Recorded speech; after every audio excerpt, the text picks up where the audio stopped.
Okay, hi guys. I just spent 40 minutes recording this video and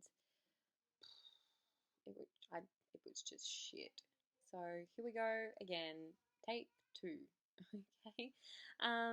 So basically wanted to talk to you all about my experience where I am now, 7.5 months post-op.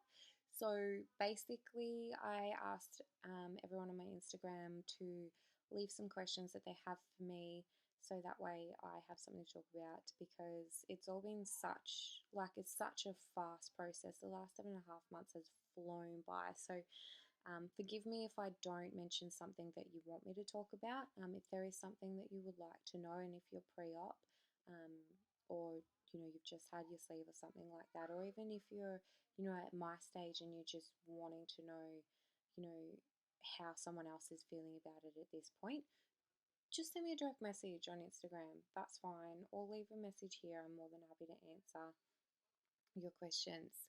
Um, what I'll do is I'll just let you guys know, like, briefly what's happened since my surgery on the 21st of July 2015. Today I have lost 61 kilos exactly since the 16th of January 2015, which is when I started a weight loss, process.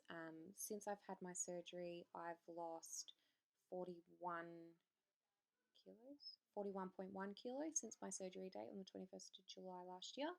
Um, Not sure what that conversions to pounds is. I know it's over 100 pounds, close to 120 pounds, I think, in total, like for the 61 kilos anyway. Um, yeah. So I had my surgery. I was a little bit sick at 3 to 4 weeks after my sleeve surgery, just constant nausea, diarrhea, vomiting. My surgeon put me on an extra tablet. So I was taking Tazac once a day, Nexium twice a day, and my vitamins as per usual. Was on the Tazac for 3 months. He took me off that. He took me off the second dose of Nexium after 3 months as well.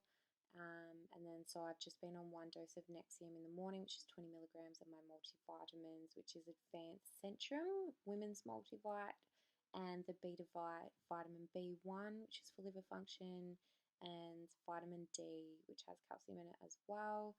And I take magnesium because I go to the gym and I get cramps, and I don't want to get cramps, and I don't want to be sore after the gym, and magnesium really helps for that. So if you're sore and you go to the gym, take magnesium. I take 500 milligrams in the morning, but if you want to get some advice on that, maybe see a nutritionist or a dietitian or a naturopath or physio, chiro, whoever that you want to see, they can help you. I only suggest because I used to be an allied health professional. Yeah, let's move on from there. I have been going to the gym 2 to 3 days a week, probably since about 6 to 8 weeks after my sleeve surgery. And then I had Christmas. Sorry, my neighbours just came out and they're really loud. So it's just distracting me. Sorry. Actually, what I might do is pause this video and shut my door. Okay, so the door is shut now. They're still making noise, but it should be less distracting, and they won't be able to poke their head through the wire and see me doing my recording. That was my arm, by the way. Yeah, that's awesome. Awesome. Just fucking awesome. That's SS in for you. Excess skin. I can't even talk now. Where was I at? So yeah, I was going to the gym 2 to 3 days a week. Some weeks I didn't go. I'll come back to that. Christmas, I had a gallbladder attack the Sunday after Christmas. Went to emergency, waited there for 3 hours. Nothing happened. I went home because no one would fucking see me. Sorry for the swearing, but I was really annoyed about that. And shout out to my friend from Bendigo who took me to emergency because the ambulance wouldn't come and get me. That's another story for another day. I ended up going into surgery a few days after that anyway. I was rushed to the Alfred Hospital when I came back to Melbourne. Rushed to the Alfred at midnight, and then patient transport to the Knox Private the next day, and had my gallbladder removed on New Year's Eve. I was eating solid food the day after my gallbladder was removed, but just not a lot, like 3 or 4 mouthfuls, that's it.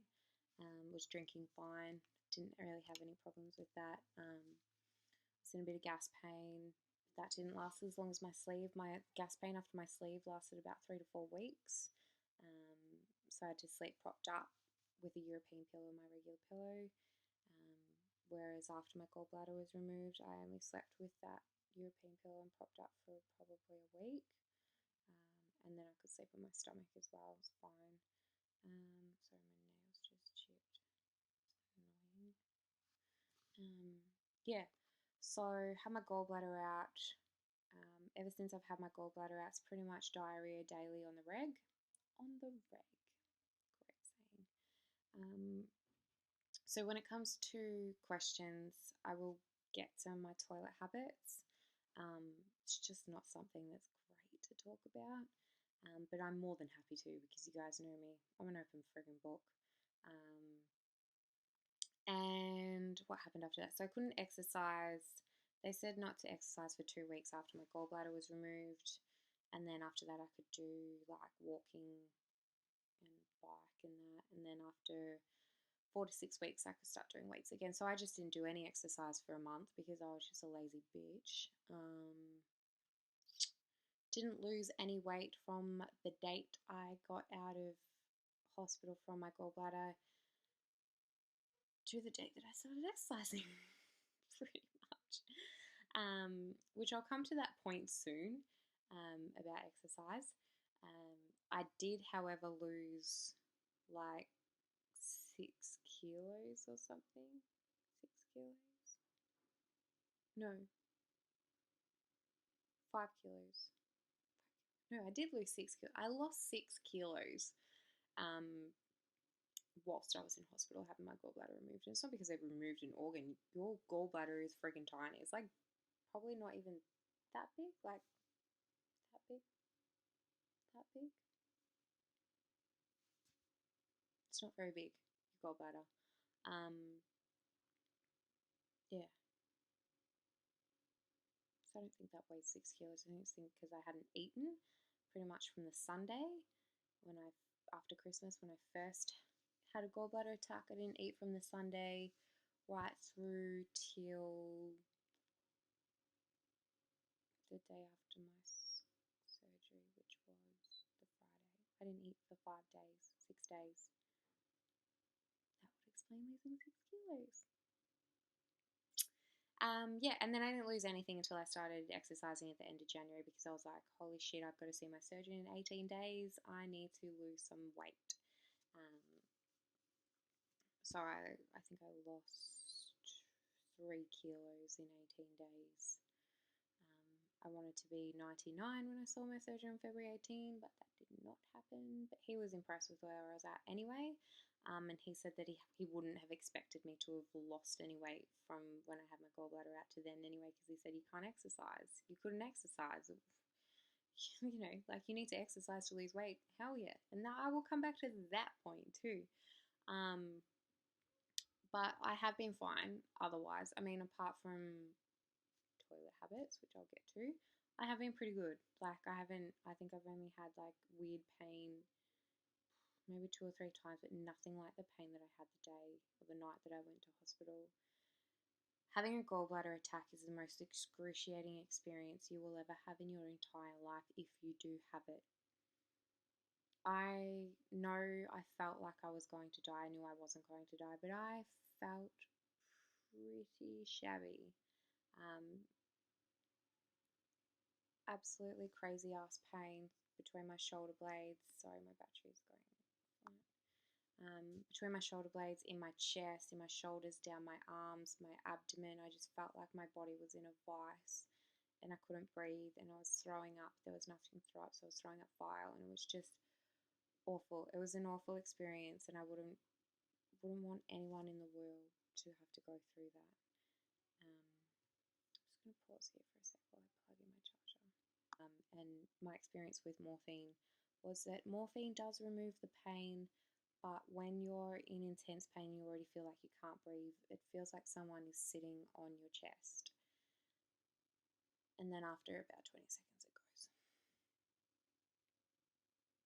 I much prefer tramadol and endone and targin and oxycodone and all of those things. Much friendlier than morphine. But let's not talk about drugs. Let's talk about surgery and my post-op experience. So 7.5 months post-op, I have some questions here I need to answer, and I'm going to try and do it quicker than I did in my last video. So, after weight loss surgery, do you still have dumping issues with certain foods or new foods?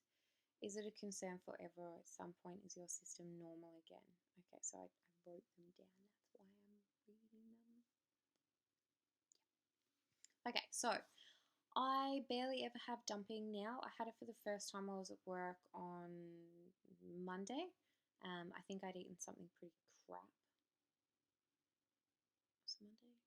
Doesn't matter what day it was. Anyway, it was the first time I'd had it in like a month or two. So I just want to differentiate. There's diarrhea and then there's dumping. So diarrhea I have on the reg. So I have that almost every day, depending on what I eat. I don't have it if I don't eat processed foods. If I eat like just lamb and salad or lamb and veggies or stir fry that I've made fresh, or if I have fish and salad or anything that's not processed, I don't have diarrhea. Anything that's processed, I generally have diarrhea, but I don't necessarily have dumping. I have diarrhea really badly and almost immediately if I eat anything high carbohydrate, high sugar, or high fat, or if it's oily. I had a packet of Smith's chips stupidly the other day, like just one of the little packets. Yeah. I was on the toilet. It was bad because I was in public. I was by myself. So none of my friends had to wait for me, but it was just fucking shitty. Literally. Yeah. It's hard to know where to go after that. All I can think of is being on the toilet. Dumping. So I was dumping at work the other day, and I knew that it was dumping because I was sitting there on a call at work because I work in a contact center for a bank. I was on a call and I started just feeling dizzy and lightheaded and like just needing to breathe deeply, and I hadn't sort of had that sort of sweaty, lightheaded, overwhelming, nauseous, pain in the lower guts sort of feeling in a long time, like literally a couple of months since I've had dumping syndrome. And then needless to say, like 20 minutes after that, I was on the toilet, probably not for longer than 10 or 15 minutes. I felt like shit the rest of the day, but it wasn't enough for me to need to go home from work or anything. I just had to sit there and feel like crap. Just feel like crap as in lethargic is what I mean afterwards. I wasn't feeling dizzy or lightheaded or sweaty anymore. I just felt really like tired and just like wanting to go home. But I could stay at work. You don't need to go home from work if you're dumping. You just need to take 20 minutes and deal with your crap, literally. Yeah, I think that covers that. There's another question on dumping. Once you have dumping symptoms with a certain food, will you always have that reaction, or does it stop once your system gets used to it as time goes by? Good question. I earlier on, I dumped when I had Philly cheese, and if I had barbecue shapes or Pringles or basically anything processed, and if I eat too much of it, I would dump. Now I can have shapes, and I can have a handful of shapes, and I can have celery or crackers dipped in sweet chili Philly, and I can have like probably about this much worth of. Probably better if I put it in my face so you can see this much worth of Pringles. It's a tiny stack of Pringles chips, because they're not as oily as regular chips. Without needing to dump. I don't dump. I don't even get diarrhea if I eat crackers and Philly, or if I eat barbecue shapes or Pringles. or chicken twisties. They're pretty much the only things, only processed foods or processed snack foods that I can eat that aren't good for you without dumping or without diarrhea. I generally don't eat anything that I know is going to make me sick, um, which brings me to the next question. How did you learn what you could and couldn't have, and where did you get your ideas for pureeing solid food? So let's just split that into two questions. Um, how did I learn what I could and couldn't have? Trial and fucking error. Like, you don't know until you have it. And generally, if you've had something like of one food, you know that something similar isn't gonna work. Like, I think I had like half a cheeseburger or something once, and I just fucking vomited that shit up. And I was like, nah, never again. I just felt awful. Um, I can have like, if I take my niece and she gets McDonald's and she gets like some little chips, I'll have like 2 or 3 of her Macca's fries, like only 2 or 3. If I sat there and ate the whole packet, yeah, I'm gonna go to the toilet and I'm gonna have diarrhea. I might not have dumping, but I'm gonna have diarrhea and I'm gonna feel like shit. Like, I'm just gonna feel like fucking ass, literally. Um, so you just learn, and you know, like, if that's an oily food and you're looking at something else that's an oily food, you don't eat it because you know it's just going to destroy you for like the next hour or two. Um, Not necessarily you're going to be on the toilet for the next hour or two, you're just going to feel well for the next hour or two. Um, so trial and error is really it. I don't get dumping very often. I still get diarrhea regularly, almost daily. Some days I don't go to the toilet and do poos at all. Um, they're generally the days when I've had the most least processed food. I'm a girl who's all about moderation, so I still eat things that aren't great for me. I just don't eat a lot of them, and I don't eat them all the time. Chicken twisters are my favorite. I probably have them once, maximum twice a week. Um, but I don't generally eat rubbish food because it makes me feel like crap. Um, in saying that I still have diarrhea almost daily, it will be because I've touched something, like I've had a bite of something, like I had a chocolate biscuit, 2 chocolate biscuits, like those mint slice Arnott's mint slice chocolate biscuits. I don't know what you call them in the States, or anywhere else. Sorry, but yeah, I just had diarrhea after that. Like a couple hours later, I was on the toilet. Yeah, we need to stop talking about toilet habits. Pretty much, yes, still get dumping, barely ever. Yes, still get diarrhea almost daily.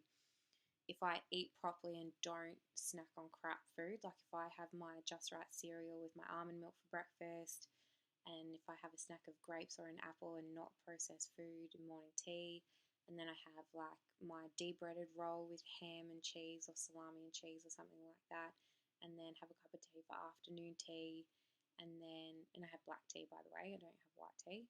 Um, and then for dinner, if I have like crumbed fish or baked salmon and vegetables or salad or grilled lamb steak or something like that,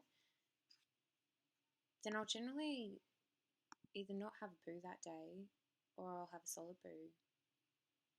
That, I think that pretty much covers it. I think I can leave that there. Yeah. What's next? Epic cravings at 7 months. So someone posted they were having epic cravings at 7 months, and in the Joey voice from Friends, how you doing? I don't think I did that very well. Sorry. I don't, and this is going to relate to that next question actually, I might wrap them into one. Have you had hunger return? If so, when did it happen? No, I don't get hungry, period. I have not felt hungry since before my surgery. I literally don't feel hungry at all. I don't get stomach pain. Yes, my stomach gurgles and you might have heard it, but I don't get hungry. The only cravings I get are my emotional cravings. It's because I call them emotional cravings because they're what you want to eat when you're missing a feeling that you have, or you're having a feeling that eating that food is tied to. You need to feed your feelings, and that's what a craving is. You don't have to feed the feeling. It's just a term I have, feeding your feelings. So generally, if I have a craving, it will be for chicken twisties, because they're what I eat when I feel like shit. They're what I eat when I hate myself. They're what I eat when I feel like I haven't been to the gym enough. They're what I eat when I'm happy and I just feel like having something that's yum and different from the norm. It's tied to so many feelings, and if I just have like a handful of chicken twisties, then I'm fine, you know. Um, or I'll go to the movies and I'll have popcorn, like just a small box of popcorn, and I can eat a small box of popcorn through a movie. If the movie goes for 2.5 hours, I'll eat a small box of popcorn. And a small box of popcorn in Australia is a lot different to a small box of popcorn in the States, so do not judge me. A small box of popcorn in the States is the size of our large popcorn. Yeah. I sound like a freaking fatty eating a box of popcorn to myself. Don't care. Hello. I'll eat that popcorn. I don't do it all the time though. So again, as I said, it's all in moderation. I don't get hungry. I do crave foods, but it's only because of an emotional feeling that I'm having.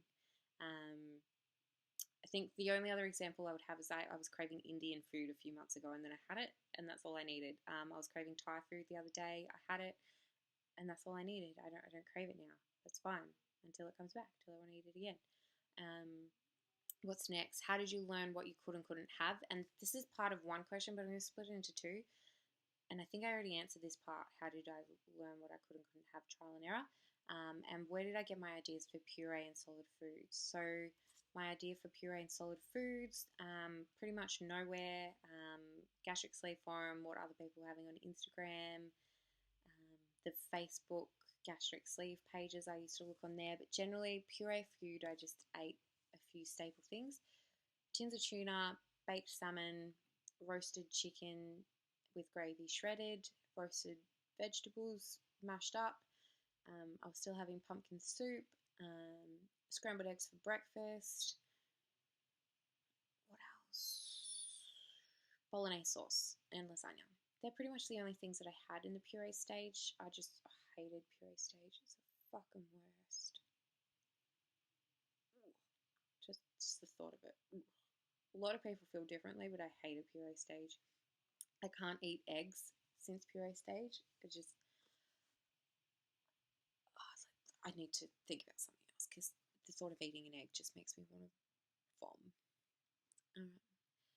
Is there anything I would have done differently over the past 7 months? So when I kept mentioning exercise and coming back to that, that's what I would do differently. I would exercise more and earlier on. So I explain this in the way that, and why, is because if you do not exercise, and it might sound offensive here, it's just my opinion, and I'm sorry if you don't like it. Everyone's entitled to an opinion. But if you do not exercise and you just have your surgery and you just eat whatever, probably isn't going to be the best idea for you.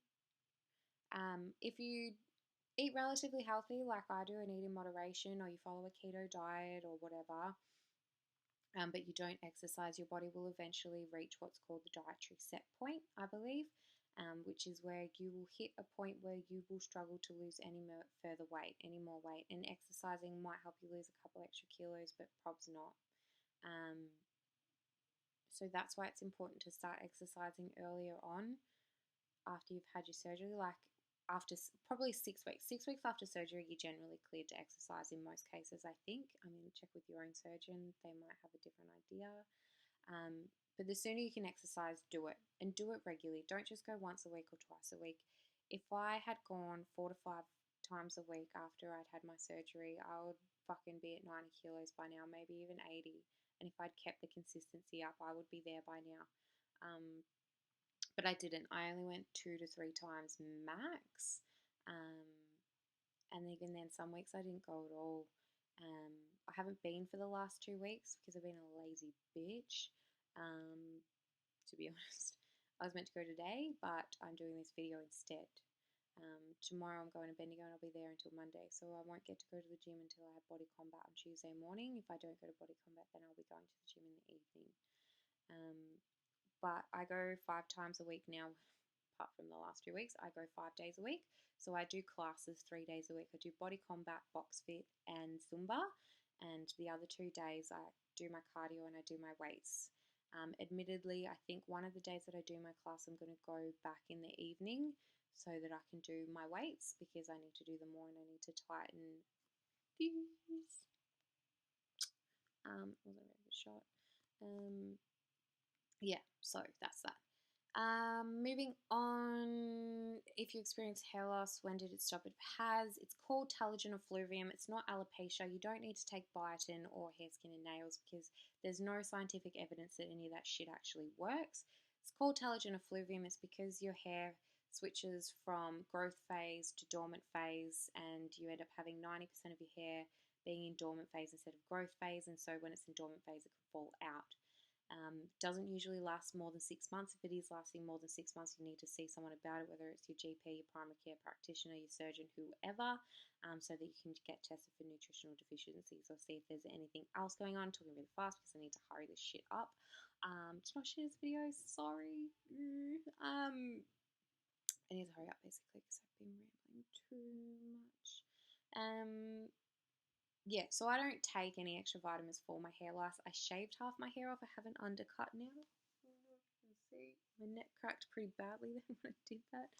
I wanted to take control of my hair loss basically, so I shaved half my hair. I'm getting my regrowths on tomorrow by my sister in Bendigo. And what vitamins do I take? I think I mentioned this earlier. I take Advanced Centrum Women's Multivite once a day, Betavite, vitamin B1 once a day, magnesium 500 milligrams, and vitamin D with calcium. I do not take caltrate. I do not take magnesium citrate. I take the ones that have an amino acid base in them so that they're absorbed better by your stomach. If you're wondering about that, ask someone at a health food store. I think that about covers it. I will leave it there. I am 61 kilos down since the 16th of January 2015. I currently weigh 98.9 kilograms. My goal weight was 75 kilos, but me and my surgeon have agreed if I can reach 80 kilos and be fit and healthy, then that will be fucking ace. And we will both be happy. My next catch up with my surgeon isn't for another 6 months. It will be in August before I fly to America for a month. Whoa, can't wait. And just on that, if anyone in the States does want to catch up with me while I'm over there, I will be in LA for the last 2 days of September, of my trip in September. So it'll be, I think, like the 18th, 19th, and 20th. I think I'm there by myself in LA. Hit me up if you do want to catch up. I will be going to Disneyland in Anaheim one of those days. Perhaps we can make it like a weight loss surgery shindig or something like that. Let us know. Thanks for watching. Love you all. Good luck if you're pre-op.